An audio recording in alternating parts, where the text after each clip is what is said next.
We are live. Where did he go? Hi, guys. I hope you're good. Malik was just here. I think he got kicked out, but he should be back on pretty soon. Good evening. Happy Sunday. I hope you guys are doing very well. It's been a while since we did a live.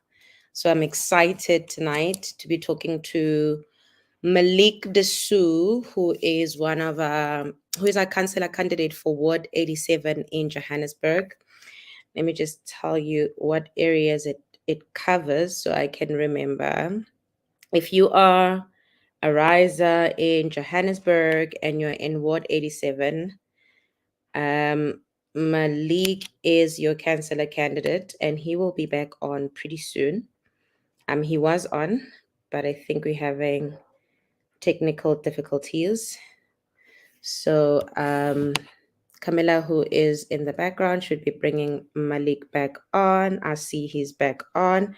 But let me just remind you, as Malik comes back in, what areas are covered by this ward. It's Auckland Park. I think it's all extensions. Hey, Malik? Mm-hmm. Brixton, Forest Town. I've never been to Forest Town. Very pretty place. Greenside, all extensions, Melville, Parktown, Parktown West, Parkview, Richmond. I don't know how to say it. 8 Size Centrum. I don't know how to say that. And Westcliff. So if you're in that area, Malik is your councillor candidate, and we are going to be speaking to him now. He's back on. Again, thank you for joining us. For those who just joined, my name is Gaopalelwe, but you can call me Gao. I am the digital campaigns manager at RISE Mzansi, and as usual, Fireside Chat is the space where we get to know our leaders, who they are, what motivates them, why they've chosen RISE Mzansi, why they believe they can lead, and how you can support them and the work that we're doing. As you know, we've recently gotten into parliament. We got 2 seats in parliament, and we have a member of the provincial legislature. And we also have Vuyiswa Ramakgopa, who is also the MEC for agriculture in Gauteng specifically. So tonight you get to hear from Malik on a Sunday evening as usual. Hi, Malik. How are you? And can you tell us just a little bit about you and your name? Let's start with your name. What does it mean? How did you get your name? Sure. Well, hi, Howard. Nice to be with you. Thanks for giving up your Sunday, and everyone who's in here for giving up a little bit of their Sunday evenings. My name is Malik Dasoo. It's a good question. I was named after a Sri Lankan cricket player, Shoaib Malik. Malik means king. It's usually a surname, so it's followed by a first name. But my parents liked it so much that they decided to make it my primary name. So I'm named a little bit incorrectly, but don't hold that against me. Incidentally, there's someone, I've been meeting lots of people and there are other Maliks out there in Joburg. So you can say hi to them when you find them. You know what their name means. Yeah. And is it a common name? You said you've met a lot of them. Oh, it's not very No, common. it was because my laptop broke 2 days ago, and I've been trying to get in touch with different people who work in computers. Incidentally, 2 of them in the last month are named Malik, but it's the first Maliks I've come across since high school. So how do we say it? Maybe help us. Is it Malik or Malik? So it's a flat I and a flat A. I say Malik. Malik. Flat I love it. vowels. I Yeah. love it. I love it. Mzamo Aduns from Potchefstroom says, hi, I'm Mzamo. I'm from Potchefstroom, and how can I assist in RISE Mzansi campaigns? We will get back to you with that. Malik, where did you grow up? Where are you from? Tell us a little bit about childhood. Yeah, sure. Well, I'm a Joburg boy through and through. I was born in Westdean, near Melville, so close to the ward, actually. I then lived in the Rosebank area for a long time, up until university. And then I went to UCT for 3 years to do my BSc in politics and philosophy. I then went overseas to the Netherlands to do my master's in international land and water management at a university, which I still struggle to say, but Wageningen University and Research. Very, very interesting. Hi, Donald. Donald just joined us. He's giving us the RISE Mzansi colors. Please do share our live if you are tuned in so that more people can tune in. If you have anyone who is in Joburg, especially in Ward 87, I know it's very hard for people to understand where they are in the wards, but we'll keep unpacking that for you. I find it very interesting that you were born in Joburg. I was just actually saying to someone on a flight to Cape Town from Cape Town the other day that I have such a different experience because I'm not a Joburg native. I always like wonder what is like the experience of growing up in a city. Like I come from a village and a rural area. I'm from the northwest. So whenever I meet people who grew up in Joburg, I'm always like, you're a little weird. You get that a lot. I mean, it's a good point, right? Like, I think about people who grow up in other cities. My time overseas was really eye-opening for what it's like to have a childhood where you are comfortable to play outside. You have, a lot more freedoms. Life is a lot softer. Let's put it like that.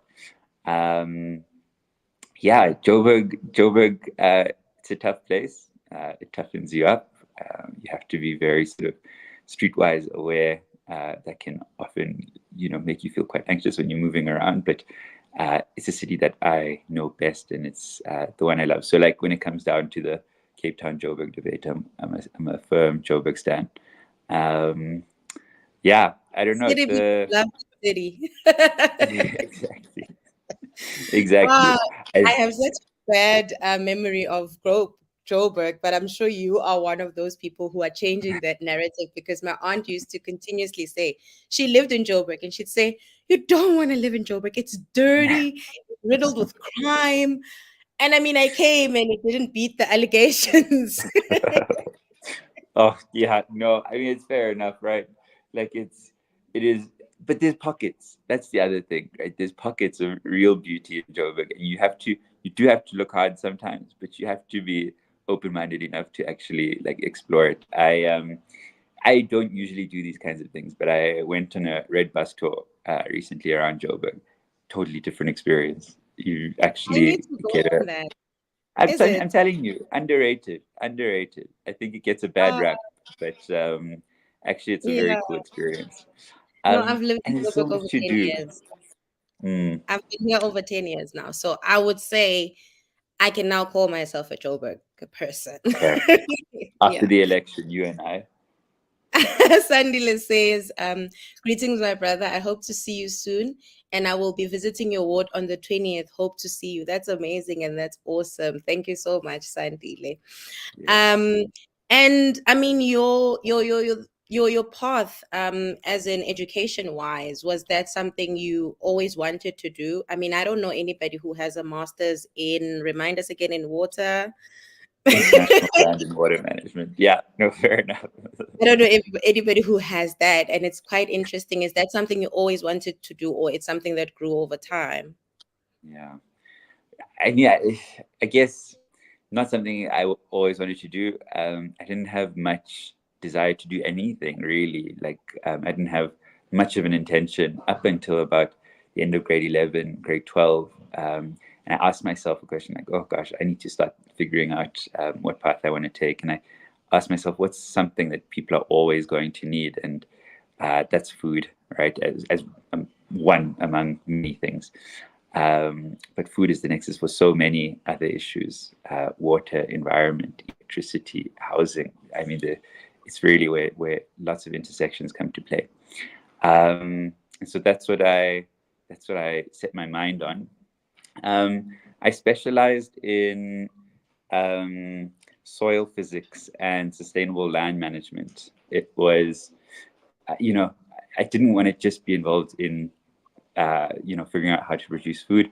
I wanted to figure out how to do it in a way that wasn't exploitative of people. I wanted to figure out how it wasn't extractive of our natural resource base. I wanted to make sure that it was providing the nutrition that people need at prices that they could afford. So that was my focus. And then when I started, I realized actually I loved soil science. And so that was why I decided to special in soil physics and sustainable land management. So it's looking at how soils are formed, destroyed by human practices, by natural occurrences, etc. Yeah, but definitely a unique set of experiences. When I was overseas, actually, I came across a lot of South African PhDs, and they get offered a really nice position. They stay there because life is very nice. And I don't know, something didn't sit right with me when I heard that. And I offered a job at the end of my master's. I could have stayed there, but I had a deep commitment to bringing these skills back here because, as you say, there's not many people in the country who go on to do that sort of thing. Yeah, I think it's very interesting, mostly because we are kind of our sort of what we study at school is shaped by what our parents think we should study or what we think is available. I mean, I'm listening to what you're saying and I'm thinking these are critical things to study and these are the things we currently need. And some of the issues we're facing have to do with that. I mean, who would have thought Joburg would have a water crisis? We can't afford housing.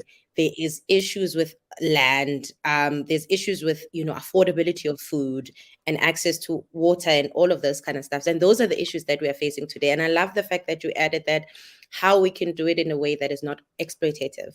I think that's really, really brilliant. And how did RISE Mzansi happen to you, or did you happen to RISE Mzansi? Which happened to who and how? Yeah, so good question. I think RISE Mzansi happened a little bit to me. I, at the time, I come from a very sort of activist background. I didn't ever see myself in formal politics, at least not in the foreseeable future.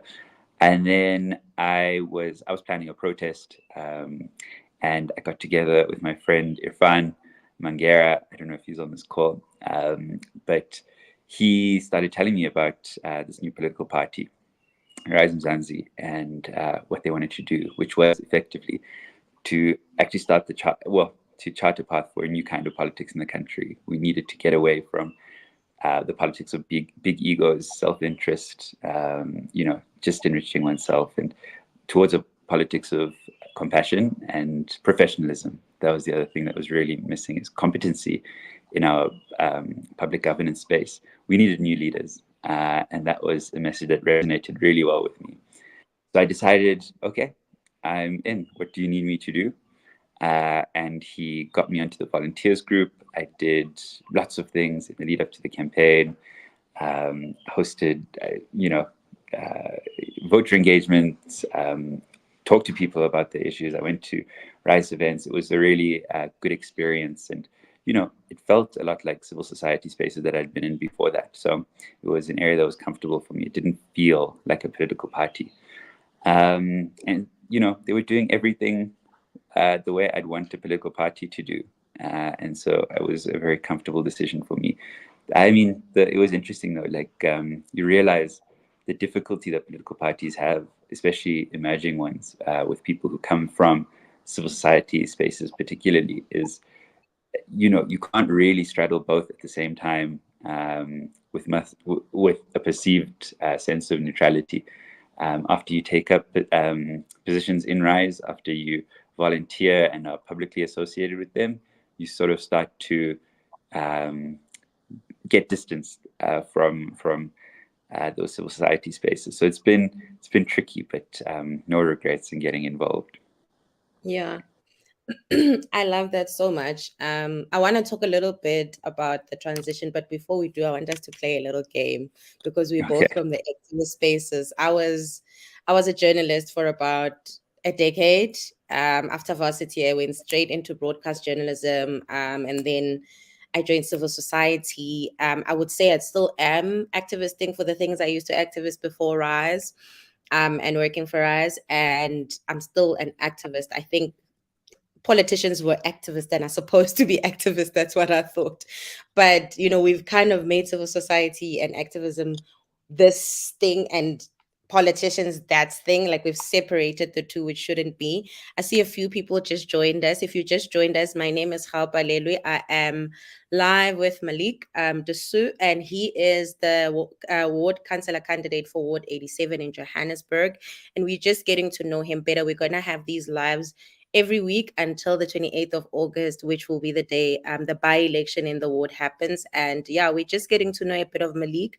I forgot to ask you your age. If I remember correctly, you're 29, quite young. That's great. Thank you for that. Yeah, You've it's achieved feeling a less lot and less for a like that, young but person. yeah. Yeah. So the game we're going to play is I saw this during elections and I thought it was quite interesting. We're not really going to go through why we voted for these people, but I just want to see your trail. Hi, Moses. Um, so it's essentially what's your voting history? Very embarrassing. So for Dangerous me, game. Okay. yeah, it's a very dangerous game. For me, 2009 was ANC. What about you? My first election, I voted for the EFF. Okay. It was the first time that they came onto the scene. I liked what they were saying. I was quite new into sort of engaging with politics and political parties more formally. But yeah, they represented something that I liked back then. Is it? Mm, I mean, I am 2011, I didn't vote. I became disillusioned again. mm, 2014, I voted EFF. I think a lot of activists voted for the EFF. yeah. 2016, didn't vote, but I wasn't disillusioned. 2019, I voted EFF again. I've been EFF until 2021. I didn't vote, and in 2024, I voted for RISE. Okay, interesting, interesting. My vote after that, because I started to get a little bit disillusioned by the EFF.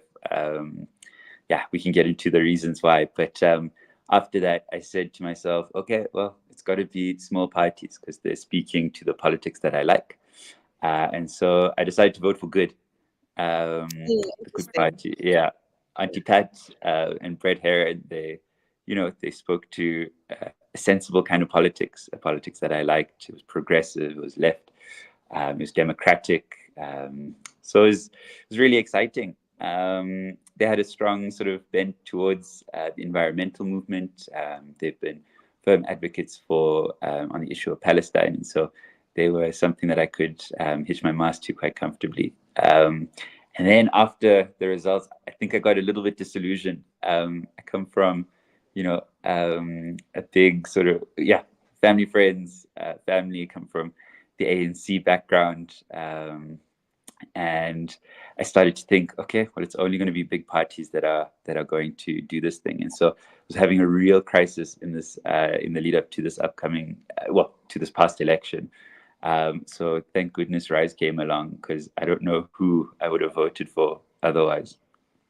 A lot of us were before RISE, those who did vote for RISE and ended up in RISE. A lot of us didn't know who we were going to vote for. We reached the 100 mark. So there are just over 100 people who are watching us. Welcome to those who just joined. I am Gaopalelwe Phalaetsile. I'm the digital campaigns manager at RISE Mzansi, and I'm sitting with Malik Dasoo. At first, I said Malik because I've been saying that. Now I'm saying Malik Dasoo, who is the ward candidate, councillor for Ward 87 in Johannesburg. I see we're moving into where I want to go. Saxon says, Rise, at least from what I've seen, has targeted a younger voter population. I think that's true. I think that was one of the pulls for me that led me to Rise. Have you had the same experience, For Malik? sure, for sure. Yeah. I mean, the fact that the NLC was so young, so many people under 40, it was very exciting for me. And to see, like, also, it was like a real wake up call about how much brilliance we have uh, in some of the youth in this country and how it hasn't really been leveraged, at least properly, like Rice has been able to do. It's been, yeah, good eye opener. I think the same thing. I actually love what you just said now because I think my first time going to the office as an ops person and not a politician, someone in operations, the first thing I saw on my first day that really encouraged me and made me excited was the amount of young, brilliant people who were ready to take a political party. A lot of them never been part of formal Mm, politics. A lot of them mm, activists. A lot of them straight from university or college. it was just young people running around. I remember just observing, going, "This is awesome!" Like, oh my gosh! Like, I actually started feeling a little bit old. Yeah. Sandy says, how do they aim to draw in voters, particularly in what's 37, what 87, with a more middle-aged population? I think that's a very good question as we go into your decision to put up your hand. I think this question is particularly a question I didn't have. So thank you so much for that question. I don't know the ward too well. You live there. And I think this question is, can we put it up on the screen, Camilla, and Malik can answer it? Thank you so much. Yeah, good question. Thanks for that. So it's interesting. The median age for the ward is 32. So it's it's relatively young. But the majority of people there, sort of middle class, areas that are upper middle class. But what I find interesting is that a lot of the people in these wards, and this is something that has come out of the house meetings that we've organized with people who live in the ward, people who want to give space to young people who are just motivated to make a change, the time and courtesy to listen to what they have to offer. What you find is that the people living there, they have a real interest in engaging in topical politics, right? It's not just how loud you can scream, how charismatic you are. Because I'm not charismatic, but I know my things. And they have an appreciation for that. The tricky thing is to get them to give you enough time, enough airtime to actually listen to what you have to say, what you have to offer. Campaigning in these words. I mean, I'm used to it. I live close by, and firstly, the number of people who don't know that there's a by-election coming up in their ward, it's quite staggering. Also, people who don't know if they're registered to vote in the by-election. People don't know what a by-election is. People don't know that they have a ward councillor. People don't know what their ward councillors do. So there's so much work that you have to do to just sort of explain the basics of democratic participation before you even get to speak about RISE and yourself. So that's been the hardest part, is getting the time to speak about it. But actually, you'll find that when you are able to sit down with someone and have a conversation, you share a lot of the principles and values. Your assessment of the problem in Joburg and in the ward, largely the same. You might have different ideas about how to promote solutions, but that's the purpose of democratic participation. And so, yeah, the intention is to try and engage with people in a real way, in as far as we can, in the next 2 weeks. Yeah, I love that you brought up the voter education side of things, because I found that even campaigning with RISE in the national election, there was a lot of people who were unaware of the democratic process, or even what a councillor does. I'm sure you're experiencing more of that, or who their councillor is. When you ask people to even know who represents you in this world, a lot of people don't actually know. And the work that we do is not just to campaign for votes. It's not just to tell people, hey, here we are, vote for us. But there are a lot of work that we're doing is civic education and voter education in the work that we do. And why did you why did you decide to do this? Yeah. Did you wake up one day and say, "Yay, I'm doing this"? What more? It's a very good question. So if I can just add one more point to Saxon's question there, is, what I found interesting is, like, the people who live in these wards, often they come from quite a progressive background. They sort of identify as social left, social democratic, so quite left-leaning. And so their politics speak to the same politics of ours. What they've been missing for a long time, and this is something we've heard in the ward meeting, is that we're representing what they were during the anti-apartheid struggle and the fight for democracy. So that's been another drawing point, I think, for convincing these residents to vote for RISE. And then on your point, the question about why I decided to do this. So first, I'll say that I've been thinking about local government for a while. When I was living with my parents, I used to see these posters go up for these people who I never really knew. I didn't even know how you get in contact with them. I didn't know what they did, but I would see their faces up there, and I would wonder, like, why Why are we voting when we just had a national election? And this is before RISE proposition, this candidate competition. And then I started to engage a little bit deeper. Then you realize how important local governance is, right? There's often this conception that, or misconception that a ward councillor, they're responsible for basically communicating with you about service delivery issues. So they're on the phone with Rand Water or City Power, and they send you a WhatsApp message in the morning and then one in the evening. And then you sort of say, okay, well, that's their job. But actually, if you go onto many sites, Parliamentary Monitoring Group is a one that I use quite often. You look at the responsibilities of ward councillor. It's actually to represent you in city council. People don't even know that we have a city council, where a lot of the issues in the biggest metropole in the country, people are deciding on their lives. And that lack of participation, the fact that there's that lack of accountability for these people who are making decisions that are affecting people's daily lives, the fact that we don't have it was really distressing.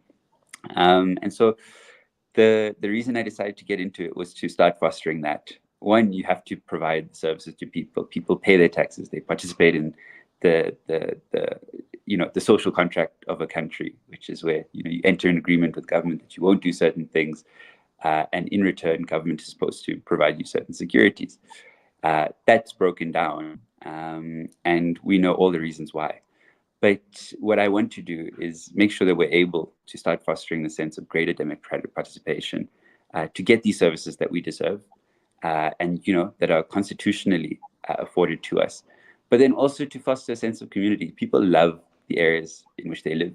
People love their neighbors. They want to participate. They want to do things, but they're not really given channels to. And that's one of the roles of a councillor, is to facilitate that participation. So the fact that we haven't had that, even with our best ward councillors, Bridget Steer, the previous ward councillor for this ward, she has an amazing reputation. She's largely considered the best ward councillor in the country. And so there's good reason to like her. But actually, I feel it's because of a lack of imagination of what a ward councillor can do for you. And so that's a little bit about what I'm wanting to stir up in this competition. Yeah, that's very interesting. One of the questions here is, leader, what is your campaign strength? I can, Sandile, you can rewrite that. I'm not sure if you're saying what does this campaign stand for, but if you can rewrite the question, we will put it up to Malik.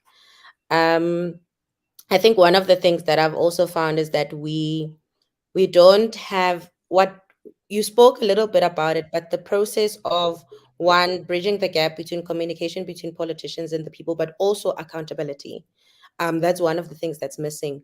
We have a lot of issues, we have a lot of things we want to talk about, but we don't think we haven't experienced our leaders being accountable to us. We haven't experienced report backs. Like councillors don't even have any report backs to the people. And I think one of the things that RISE has been championing a lot, which I believe you are strongly behind it as well and championing it, is a breakdown of, or rather a easier communication and accountability between residents and their ward councillors, people to know who actually their ward councillors are, and their ward councillors to be able to report back. What are some of the ways that you plan to bridge that divide, or rather bridge that gap in this particular ward? Sure. So before I answer that, I just want to touch on your earlier point about accountability. You read some of the things that councillors say about council sittings, and it's really quite it's silly. People are often they're in there for a job, right? They're in there for a nice paycheck. They have these very fancy council sittings. They have like 100 agenda items that they have to get through. They get through maybe 9.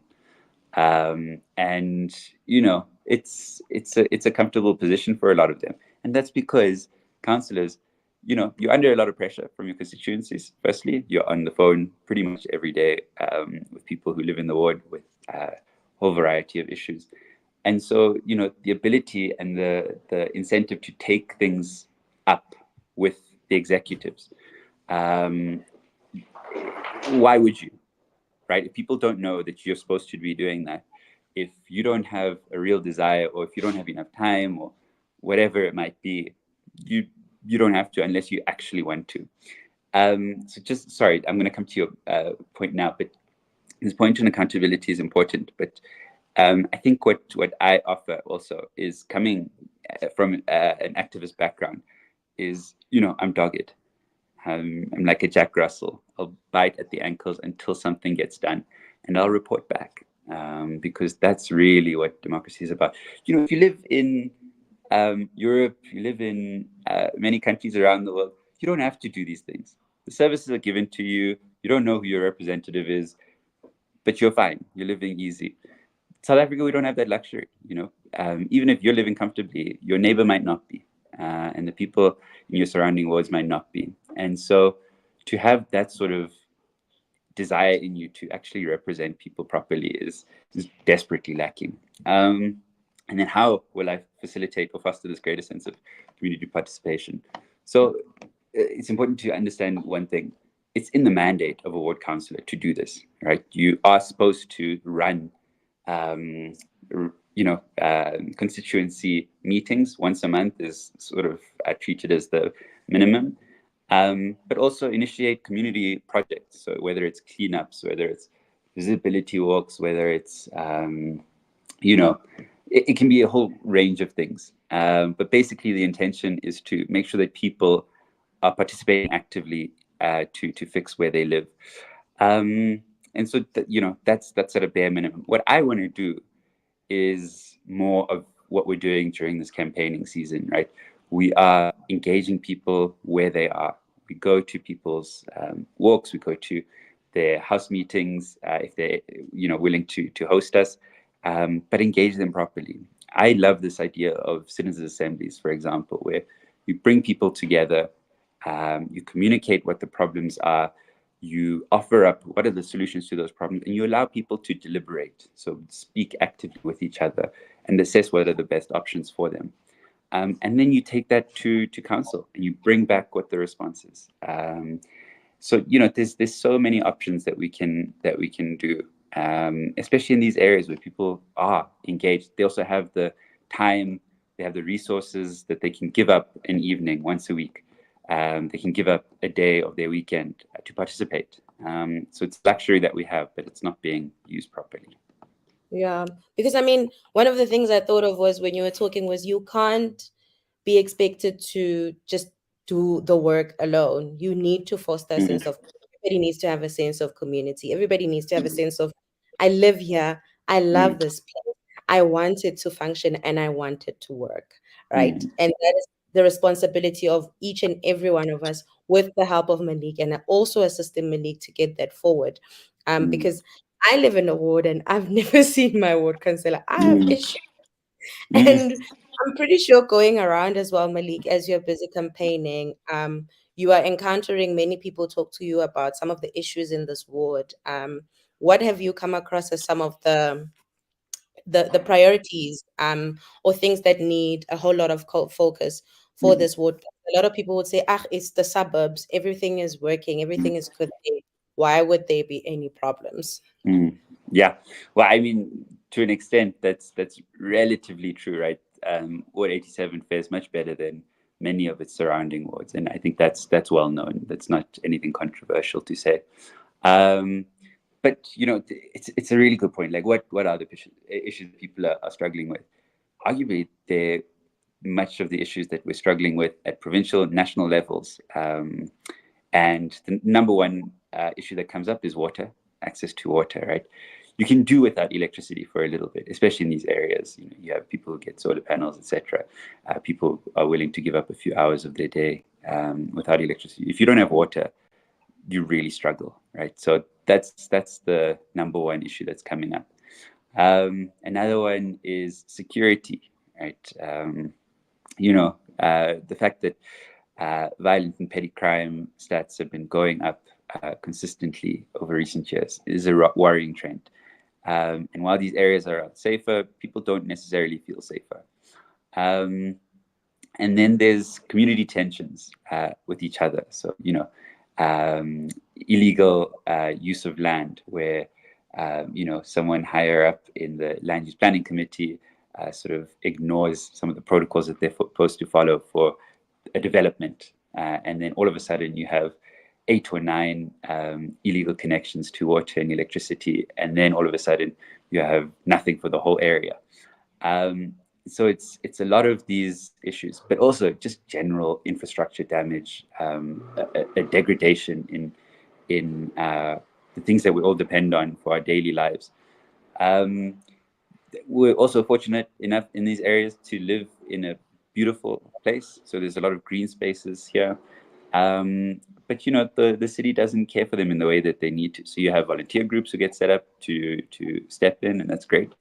But there's a lot of potential to make this a thriving ward, to make sure that it's part of a greater project. And I think that's the point I just want to end on here, is that you can't just solve for one ward on an issue like water, for example, right?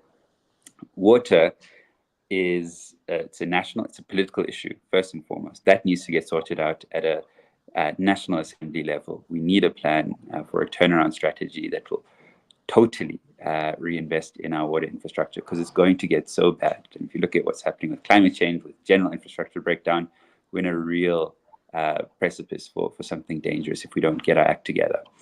But then at a smaller level, why don't we have precincts working together? So you have multiple wards that work together to make sure that there's a reinvestment in water infrastructure, because you can patch up every leak in your ward, on your street, as you want. Another one is going to pop up. The infrastructure that we have, it's old, it's decrepit, it's not being maintained properly. You need something, forward thinking.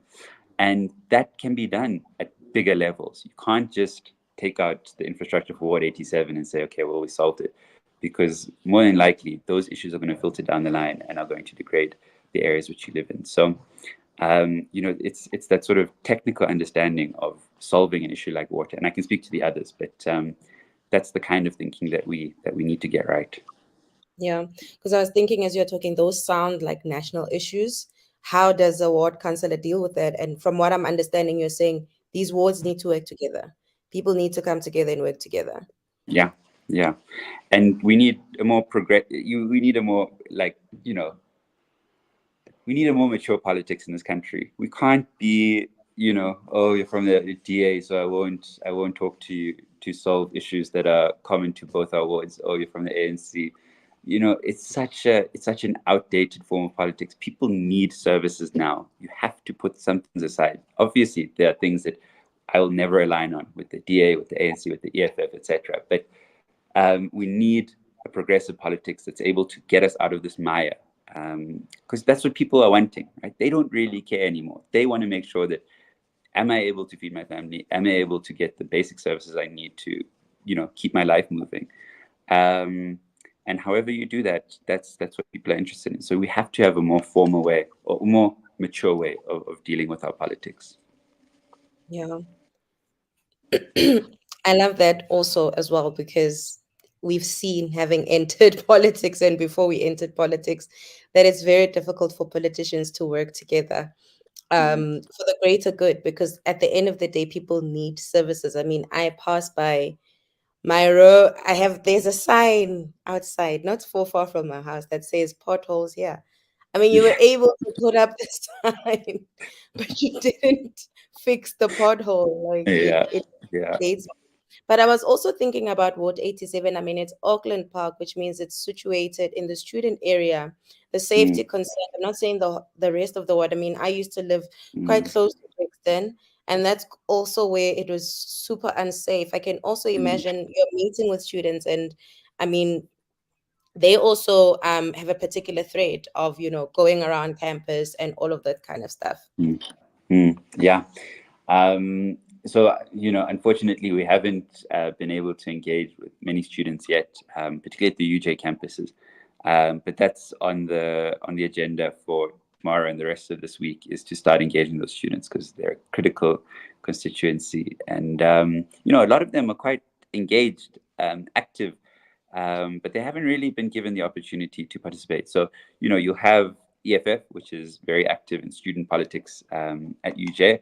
And because they're there, because they're present, you sort of associate, okay, well, I don't want to do the DA, so I'll just do EFF. People aren't aware that they've got options. So it's hard, right? You don't necessarily have the spaces to the students that others might, but you encourage people to participate actively. So, the fact that we're there, the fact that we're going to be campaigning in Brixton, in Auckland Park this week, reach out to us. I'm always willing to give up whatever is needed to talk to people. So, but yeah, it's tricky. And the issue of safety there, they've been present for a long time. I hang out a lot in Brixton. I have hung out a lot in Brixton for many years now. And actually, it just hasn't gotten better. It feels unsafe unless you're inside. It's hard to walk on the streets. But actually, there's families who want to play with their children on the street. Some do. But we're missing that, and I feel it's something that a ward councillor can contribute to. No, absolutely. I mean, like I said, I used to live there when my kid was very small, and even going there now, it's still eerie. So even when I'm around, I still can't walk around. We've got about 237 people watching us. Welcome to those who just arrived. My name is Gaopalelwe. I am the Digital Campaigns Manager at RISE Mzansi. I'm speaking to Malik Dasoo, who is the Councillor candidate for Ward 87 in Johannesburg. If you have any questions for Malik, you can please put them on the chat, on the comments. Please send us any questions. He's currently on the campaign trail. I'm getting ready for week one. I think week one is down here, Malik. We are on 3 weeks to go, and the third week is the voting week. Tell us about your experience of the campaign so far, and what more we can expect from the campaign. Is it also what kind of experience is it for you? Yeah, well, first let me say it's a big credit to RISE because they haven't strayed away from their organizing model, which is probably the toughest thing to do, but it's basically stay on the ground as long as you can. Make sure you're engaging people where they are. So we've been walking up and down streets in all the suburbs that fall within the ward. We're talking to people who come by. It's difficult, one, like, people just voted. They are sick and tired of hearing about anything politics, and it's understandable. This country is a movie sometimes, and And here engaging you with are politics. telling them Say they need to again? vote. And here you are telling them they need to vote again. Exactly. You come there with your shirt, and they know it's for a political party, and their eyes go down, and they walk across the street. So the majority, it's been tricky trying to convince people that they need to engage again. But the positive engagements that we've had have been amazing. And again, it's really when you're able to sit down with people and talk to them. What I found really fascinating is how much people want to have proper sit downs. They're willing to do it, but they haven't been given the channel to do it. And this often comes from residents' associations, for example. But they can't play a political side. So they can't say, okay, Greenside Residents Association is going to host RISE Mzansi to do a thing, because then they're biasing or have maybe seen to have prejudice. And so imagine we were able to have like those sort of sit down debates, conversations, whatever you want to call it, with all the ward councillor candidates. But unfortunately, that's not going to be the case. A lot of parties, their campaign strategy is basically to call voters the day before elections to say, this is happening, please make sure you vote. And they don't really give people a chance to engage with them about anything different. And if you're in Ward 87, and if things are working well for you, why would you change your vote? If things aren't working well for you, well, then maybe you feel like politics in general, the democracy that we have, just doesn't work for you. So you check out. And so it's been really difficult. But there are a very mature group of people in this ward, people who are wanting to engage, listen, and participate. And that's been really energizing to talk to people who are serious and who care about the area that they live. And I mean, what more can we expect from you these coming weeks? You did say you will be engaging with students. Are there any more activities, or should people just tune into our social media platforms to find out more? Yeah. Tune into RISE's social media platforms. Tune into my social media platforms. I'm going to be putting up the schedules that we come up with. We'll make them public so that you have a chance to engage with us. I think for me, one of the most important things is making sure that people come to these house meetings. They really are incredible spaces where people often, might come from different worlds, but find each other somewhere in the middle. And so I would encourage people to register for those. You can find that link on my social media pages. I'll keep posting it so you can register and come to those. Otherwise, just keep an eye on our social media. Come out to see us on the street. Just, say hello. It's always nice to find supporters along the way. And Malik, what would you say is your motivation to the people you described in the beginning, the people who have just voted or did not vote or are not interested and live in this ward or any other ward in the country right now that has a by-election or is going for a by-election? What can you say to the people who are possibly sitting here watching and saying, why should I care? Why should I do this? What Yeah. is your motivation to those people? Sure. To be a little bit boring and technical for a second, first, I've got the technical expertise that's needed to understand issues, how they play out at national, provincial, and very local levels. So I've got the sort of educational background to stand me in good stead. I'm also an activist. So I I hound executives and people who need to be held to account. I can't stand people who just sort of let things slide. Those are the boring things. I think the message that I want to send to people is that you need to be imaginative about what your democracy can do for you. It's not good enough to just have your councillor on speed dial say you've got a problem and for them to say, I'm on it. And then City Power restores your electricity in like 4 days. Like it's fine and it's necessary. And I will do that with a lot of assurance. But I want to do more. I want to ignite people's enthusiasm, passion, and interest for the politics that govern their lives, and make sure that we're using that in the spaces that we can.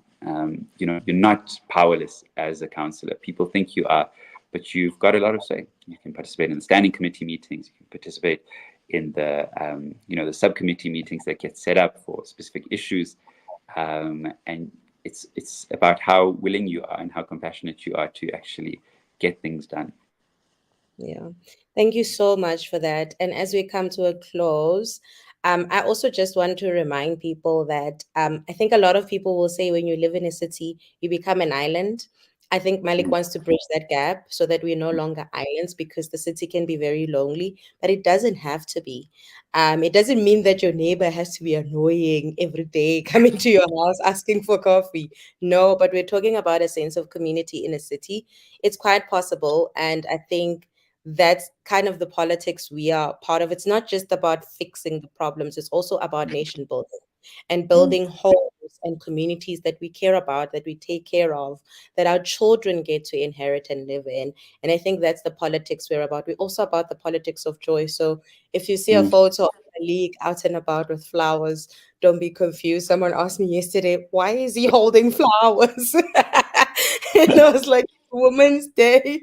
They were commemorating Women's Day. But when they're out and about, you will find a bunch of joyful, young, enthusiastic new leaders who want all of us to be part of the change we want to see in our country. And I think that's what Rise Politics is about. Please keep on following us on the same social media channels that you're watching us on. To see more of what Malik will be doing, to ask him questions. Do not let this man rest. He's campaigning for your vote. If you're in Ward 87, ask him as many questions as you can. We have committed to being accessible and accountable. So do not let this man rest. He's available for you. Ask him all the questions. Do you have any last remarks, Malik? Well, firstly, it's also like I recognize how much people are willing to give up of their time. So thank you guys for committing the time to sit on this live stream. I really appreciate it. I really appreciate the chance to talk to people. I'm not used to having my face on posters and flyers and stuff. So don't hold any of that against me. But yeah, I think how you covered it is if you see us, if you want to engage with us, talk to us as much as you can. I love talking about these issues. I love engaging with ordinary folk who just want the country to work for them and for others. Absolutely. Thank you so much, Malik, for your time. And thank you, everybody, for tuning in. All 282 of you matter. And thank you for being here. Awesome, then. Thank you. Great. Thank you all. Good night.